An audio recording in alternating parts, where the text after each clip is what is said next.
ग्रामीण रुग्णालयासमोरील खड्डा ठरतोय वाहनांसाठी धोकादायक. राष्ट्रीय महामार्ग विभागाचा कानाडोळा.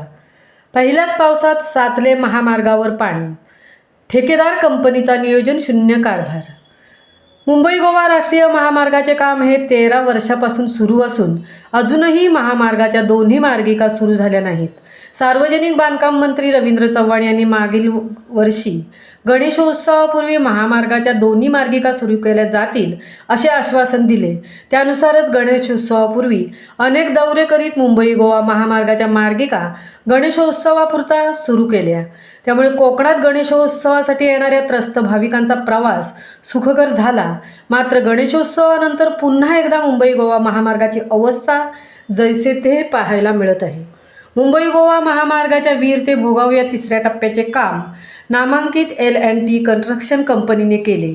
मागील वर्षी या टप्प्याचे 90% काम पूर्ण झाल्यानंतर राष्ट्रीय महामार्ग विभागाला हा प्रकल्प हस्तांतरित करण्यात आला. मात्र काम पूर्ण झाल्यानंतर देखील ठेकेदार L&T कंपनीची एक टीम 4 वर्ष देखभाल दुरुस्ती करण्यासाठी कार्यरत असल्याचे पाहायला मिळत आहे. मागील 4 दिवसांपासून सुरू असलेल्या पावसामुळे नांगलवाडी फाटा येथील सर्व्हिस रोडवर मोठ्या प्रमाणात पाणी साठल्याचे निदर्शनात आल्यानंतर ठेकेदार L&T कंपनीच्या देखभाल दुरुस्ती करणाऱ्या टीमने हे पाणी गटारात सोडले. मात्र L&T कंपनीचा गलथान कारभार पहिल्याच पावसात उघडकीस आला. पोलादपूर तालुक्यातील ग्रामीण रुग्णालयासमोर रुग्णालयात जाणाऱ्या वाहनांसाठी दुभाजकाला कटिंग देण्यात आले आहे. मात्र ही कटिंग देत असताना सुरक्षेच्या उपाययोजना करणे राष्ट्रीय महामार्ग विभाग व ठेकेदार कंपनी विसरल्याचे दिसत आहे.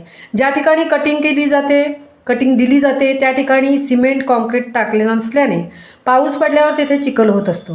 त्याच चिखलातून सातत्याने वाहनांची ये जा होत असल्याने येथे खड्डा तयार झाला आहे. येथून प्रवास करताना गाडी स्लिप होण्याची दाट शक्यता आहे, तर ब्रेक न लागल्यास मोठा अपघात होण्याचीही शक्यता निर्माण झाली आहे. त्यामुळे येथून रस्ता ओलांडताना दुचाकीस्वारांना तारेवरची कसरत करावी लागत आहे. मात्र या खड्ड्याकडे राष्ट्रीय महामार्ग विभागाचे अक्षरशः दुर्लक्ष झाल्याचे दिसत आहे. पोलादपूर ग्रामीण रुग्णालयाच्या परिसरात स्पीड ब्रेकरची मागणी देखील प्रवासी व रुग्ण करीत आहेत. महामुंबईसह धनराज गोपाळ, पोलादपूर.